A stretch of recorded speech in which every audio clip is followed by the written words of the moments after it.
Pipick upin daw dito is, ba yun, nakalimutan ko. Basta, ano lang siya, good siya. Kakasya siya dito. Idiretso na natin to kahit single booking lang. Then, bawi na lang tayo dun sa... Ang kagandahan dito, guys, yung dalawa nating San Pedro, magkadikit na magkadikit lang. Kaya, all goods. Kasi kapag kayo nandyan, tas kakanan pala kayo, madadali kayo dun sa may mismong marami nagbabantay dyan. Kasi madaming camera dyan.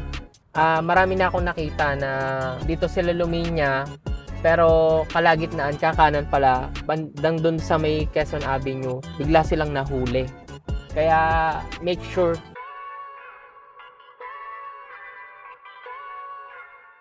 Time check guys is 11:27 at may nakuha tayong booking which is ayan.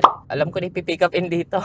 Kasi nakapag-pick up na tayo dito before mga ukay. So ukay gaming na naman. 3 bags daw. Then I think kakasya naman at makakapag-double booking pa tayo. So we'll see. Mga ang layo din nito from our home base up to pick up is around 5 to 6 kilometers. So may shortcut tayong alam.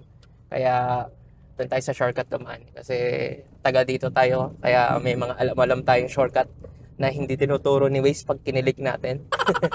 Kaya gamitin natin ang ating stock knowledge. Tao po!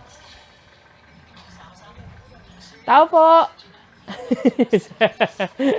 Sorry po sir, nagising ko kayo. Lala mo po.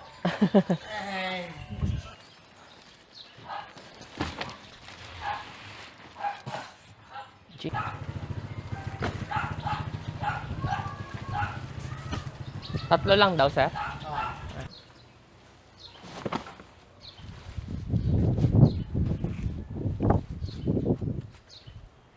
Thank you po.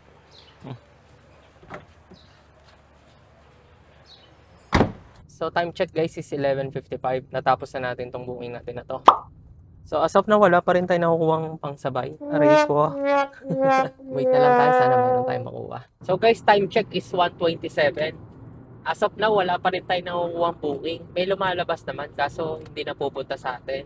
So I decided na pumunta na sa Metro Manila kasi mag-aanong oras na din kung mag-aantay pa tayo ng matagal doon. So idiretso na natin to kahit single booking lang. Then bawi na lang tayo dun sa pa-Metro Manila. So hoping na sana kahit makapag double or triple booking tayo doon. So we'll see. So time check ulit is 1:28. Kasi ang tagal ko na nag-aantay eh. Umuwi muna ako sa amin tapos kumain muna ako saglit. Tapos nag-antay na din. Kaso wala. Ang dalang nang lumalabas talaga at tahimik nilalambog dito sa area ko. Nag-decide na tayo na umalis na. Kasi ang onti ng booking, kahit short ride, walang masyado talaga nalabas. So, doon tayo sa Metro Manila. Pero naka-on lang din sila, lumove up. Just in case na merong along the road nga, papunta doon, swipe na natin. Alam ko naman din na yung area ng pagdadrapan. Kasi pamilyar na ako doon. So, Skyway tayo, Quezon Ave exit. So, again guys, re-remind ko kayo na before nag-toll gate, kailangan nandito na kayo. Kasi saka huwag kayong magsuswerving. Kasi kapag kayo nandyan, tas kakanan pala kayo, madadali kayo dun sa may mismong marami nagbabantay dyan. Kasi madaming camera dyan. Marami na akong nakita na dito sila luminya, pero kalagitnaan, kakanan pala, bandang dun sa may Quezon Avenue, bigla silang nahuli. Kaya make sure talaga guys na huwag kayong magsuswerving. So kung dito kayo sa linyang to at pa-Quezon Ave kayo, make sure dito lang kayo mag-i-stay. Tagain nyo na tong traffic na to. Kasi etong linya na to sa kabila, ito yung mga papanik. Kasi merong papanik dyan eh. So ang nila is either Quezon Avenue or pa-GR Araneta. So wag kayong pupunta dito if kayo ay mag-Quezon Avenue. Kasi usually mahaba na yung traffic dito eh. So tsagayin nyo na yung pila. Tip lang yan guys. Marami na kasi ako nakita na nahuhuli. Kawawa naman. Especially kung kayo ay namamasada din. Kawawa ang magiging kitain nyo. So as of now guys, update ko lang kayo. Wala pa tayong nakukuhang booking. Then nag-aabang batin tayo. Kumbaga single booking lang tayo ngayon. Dinerecho na natin from Calamba to Quezon Avenue. So according kay Waze, mga na lang to, 10 to 15 minutes, makarating tayo dun sa drop-off. Po, 1 to 7. Ano mo na? Ako na. Ayan na yan. ano ka lang kasi. Buti na, walang traffic, oh. Ah, Di masyado. opo, pag hindi po masyado. Magaga pa po. Gabi. 1-3. Ay, salamat po sa tips, sir.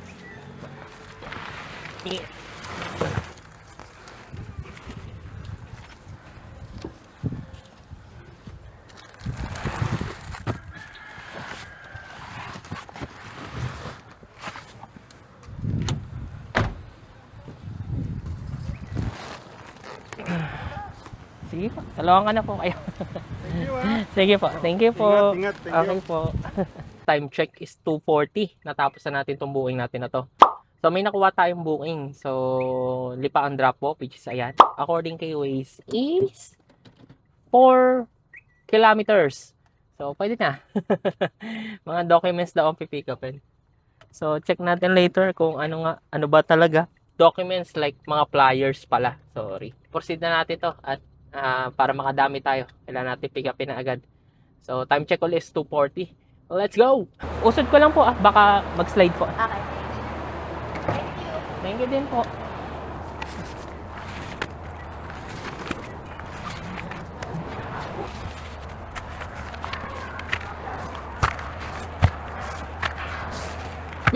Ay na, boss. Okay na po. Sige po. Thank you po. Time check is 3:04. Natapos na natin tong booking natin na to i-load. Then proceed tayo dito sa nakuha nating booking pa San Pedro. According kay Waze, 2.8 kilometers lang, so 13 minutes. Ang pipikapin daw dito mga balde.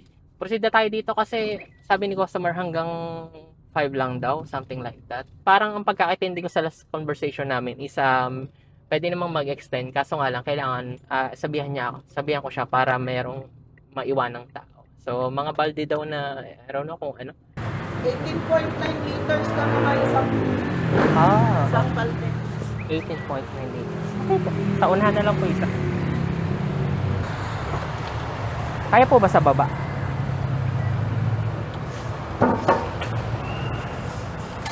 Tapos yung isa po doon na lang. Buksan ko po yung pinto. Para ano po. Dito na lang po. Sa upuan po. Yan. Tapos sagad nyo na lang po. Okay, sa gitna po. Yan. Oh, may kakarga ka pa. Ano mo pa yung space eh. Sayang po eh. Sige po. Salamat po. Thank you po. Time check guys is 3:27. Nakakuha ulit tayo natapos na natin tong i-load yung booking na yan. Pero may nakuha tayong booking which is ayan. According kay Waze is 27 minutes, 6.4 kilometers. So medyo goods lang yung biyahe natin. Ang pipick upin daw dito is ba yun? Nakalimutan ko. Basta ano lang siya, good siya. Kakasya siya dito. So later na lang pakita ko sa inyo pag nakarating na tayo doon. So pick upin na natin to. Yeah.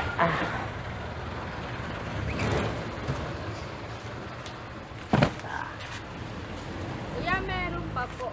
Kuya, patuloy na walang lupo ka ng Jenny. Sige po. Wait lang pa, meron pa. Okay lang po. Sige po.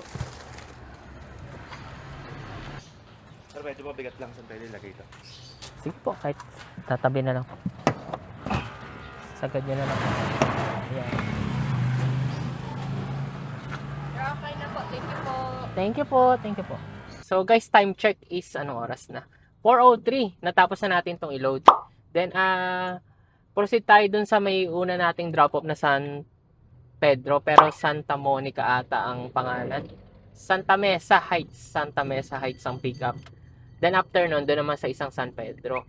Tapos, after nun, doon saka na tayo maglilipa. Ang kagandahan dito guys, yung dalawa nating San Pedro, magkadikit lang. Kaya, all goods.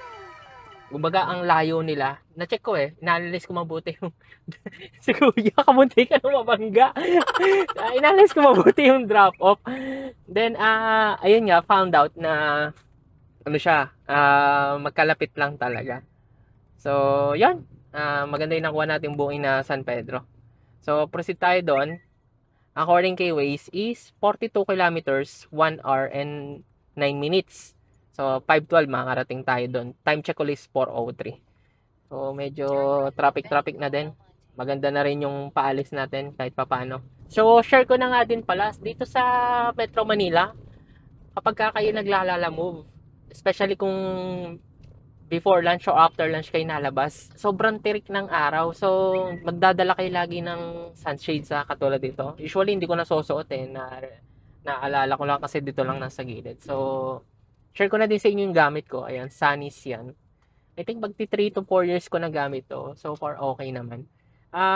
Pwede rin naman kayo bumili sa physical store nila. Pero meron din naman dyan sa Shopee. So, check nyo na lang. Kasi usually kasi sa mga Shopee, especially kapag ka naka-promo sila, like 2-2 sale, 3-3 sale, mga ganong bagay, mas malaki yung discount mo compare sa pupunta ka sa physical store. So, recommended ko na para sa akin na hanggat maaari, ito kayo bumili.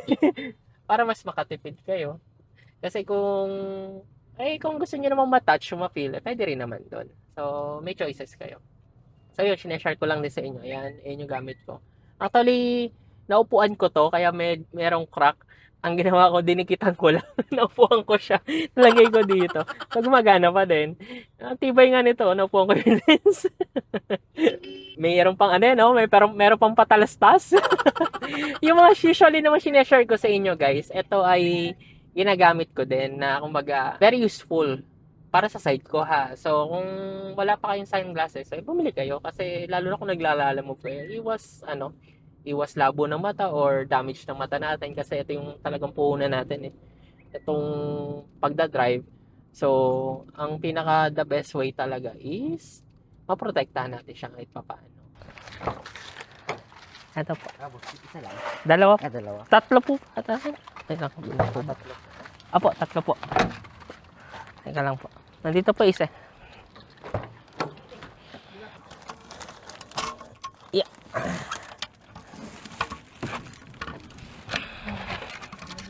Mabigat. Sige po. Thank you po. Okay na po. So guys, time check is 5:19. Natapos na natin tong buuing natin na to.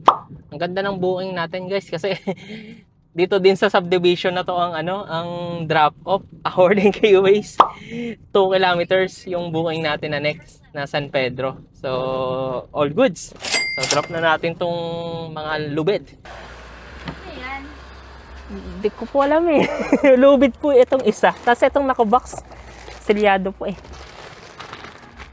Saan po ba ilalagay? Ay, may aso. Sige, ito na. Mabigat ba yan, kuya? Yung box po ang mabigat, pero ito magaan po. 4 po na ganito. Ano na lang muna, kuya, dyan, baba. Okay. Koko, boy! Di ba ito mga gat, kuya? Bahala na basta, kuya. Ay, okay po.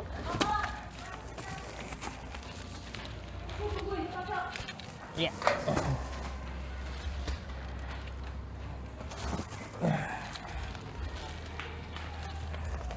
Ito po. Ito, kuya, na. Ito po yung documents.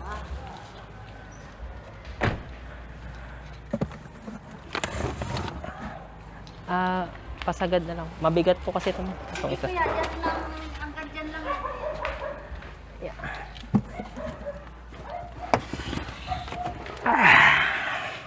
Aray ko. Yeah. Ano, kuya? Ano po? Bigla ko lang po. Okay na po ito? Say, salamat po. Thank you po. Time check is 5:31. Natapos na natin tong buuing natin na to San Pedro. Parehas. Ganda talaga ng drop-off natin. Lapit lang. Tapos, medyo malayo lang yung pick up natin ng konti. Pero, all goods lang. So, proceed na tayo dito sa isa. Salipan natin. According kay Waze is 46 kilometers and 1 hour and 14 minutes.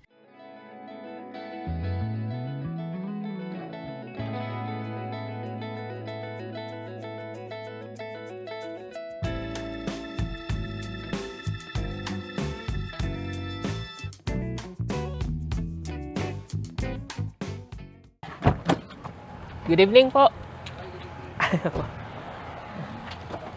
Sige lang po.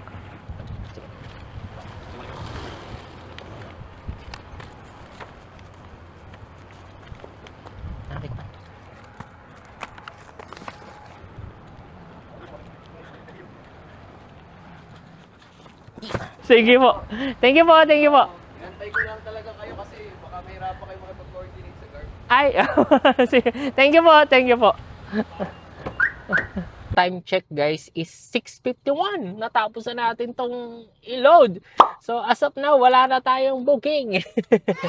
At on the way na tayo dun sa ating home base according kay Waze is 49 minutes, 27 kilometers. So since na nandito na tayo sa may Batangas, tatambay muna kay ate. Doon muna tayo magtambay-tambay para kahit papaano palipas ang traffic na rin at kain na rin tayo doon. Masarap magluto yun eh. Makikain tayo. Update ko na lang kayo sa last video para sa kinita natin for this vlog. At iles na natin ang dapat iles. So, eto na ang last video para sa kinita. Ting! So, eto na yung summary ng kinita natin for this vlog, which is, eto siya. Yan. So, 2,209. Then, yung tips na na-receive natin, consider na lang natin as 100 pesos. So, plus 100 pesos. So, ang total lang kinita natin, gross pa lang kay Lala Move is 2,309. Then, ilas natin dito yung pang car maintenance natin and gas. So, sa car maintenance natin, 300 pesos. Then, sa gas natin is 900 pesos. So, ang tinakbo pala natin guys is ito. Yan. 217. So, 217. Then, ito yung ginas natin. Yan. So, 900 pesos siya. So, ang total ng kinita natin, less ng dapat i-less is 1,109. So, pwede na guys kahit papano. Medyo mababa siya sa pangkaraniwang natin nakukuha na vlog kasi nga single booking lang tayo papuntang Metro Manila. Then, dumali na lang tayo dun sa pabalik dito sa Calamba na triple booking. Pero, hindi pa rin ganun ka-maximize kasi nga yung dalawang booking natin is San Pedro lang. Tapos, yung isa is sa Lipa. So, yun. Kung gusto mong maging isang part-time Lala Move or full-time Lala Move driver na lang din, lalagay ko yung link sa description. Tapos, nandyan kung paano mag-apply. Then, maglagay ka ng referral code. Kasi kapag naglagay ka ng referral code, meron kang marireceive na rewards if ganyan yung unit mo. So, kailangan mong tapusin yung mission. Tapos, nandyan na rin kung magkanong rewards ang makukuha mo. Then, if ever din na gusto mo yung mga gamit ko sa pagbablog,s like yung car cellphone holder natin, yung mga car fire extinguisher, early warning device, yan, nandiyan naman sa Shopee link description. Check mo kasi yan ay mga isa must, especially yung early warning device saka car fire extinguisher. Dapat meron ka niyan sa loob ng sasakyan. Huwag mong kalimutan ulit mag-subscribe, papi. Hoping na sana nag-enjoy ka sa ating mga munting vlog. So, para kahit paano tuloy-tuloy ang pag-upload natin kasi motivation yan sa part ko, lalo na kung nakikita nag-grow yung channel natin. Dito ko natatapusin ang ating munting vlogs. Huwag ka mawawala sa next upload natin kasi ano yan, naka-pending na. After 2 days, meron na tayo uli. So, ito na yung pinakahihintay nyo. Ciao! Maraming salamat sa panonood. Shoutout sa inyo lahat. Peace!